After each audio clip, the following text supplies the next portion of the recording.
faut que tu prophétises encore sur un grand nombre de peuples et de nations et de langues et de rois. Apocalypse 10, verset 11. ASJH 1889 du Cap Haïtien.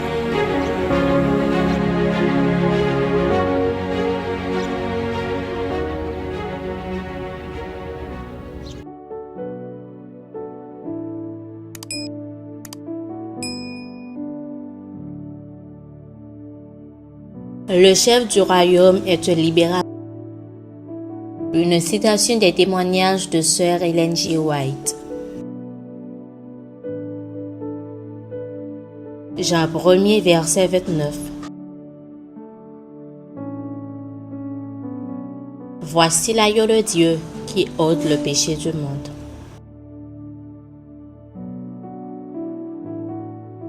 Daniel reçut une vision de bêtes féroces représentant les puissances de cette terre. Mais l'emblème du royaume messianique est un agneau. Alors que les royaumes terrestres gouvernent par la force, le Christ bannit toute arme humaine et tout moyen de coercition. Ce royaume est établi pour élever et ennoblir l'humanité déchue. Le premier holocauste offert par Adam lui causa une douleur cuisante. De sa propre main, il dut ravir à un être la vie que Dieu seul pouvait donner. En égorgeant l'innocente victime, il frissonna à la pensée que son péché ferait couler le sang de l'agneau de Dieu.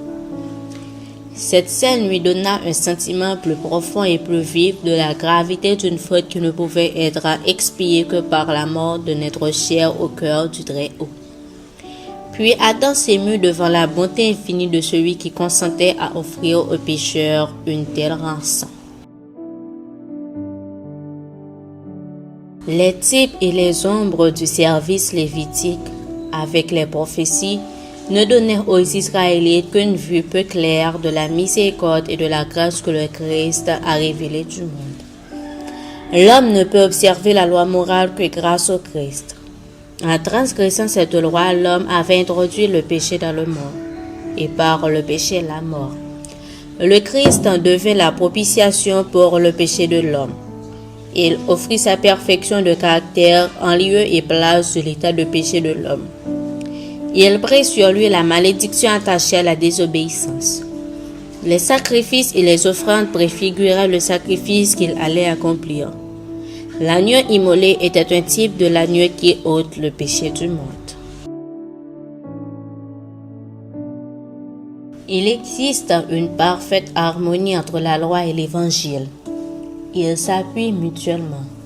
Avec toute sa majesté, la loi affronte la conscience. Elle fait sentir au pécheur combien il a besoin du Christ en tant que propitiation pour le péché.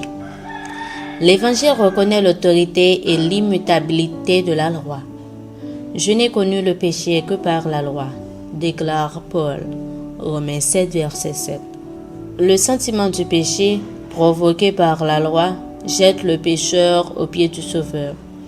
Dans son besoin, l'homme peut invoquer le puissant argument fourni par la croix du Calvaire.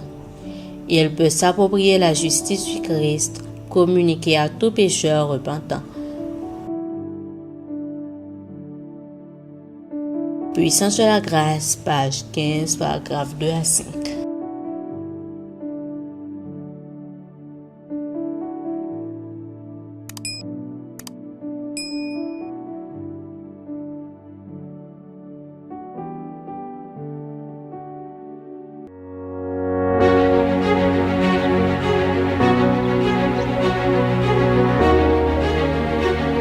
Il faut que tu prophétises encore sur un grand nombre de peuples et de nations et de langues et de rois.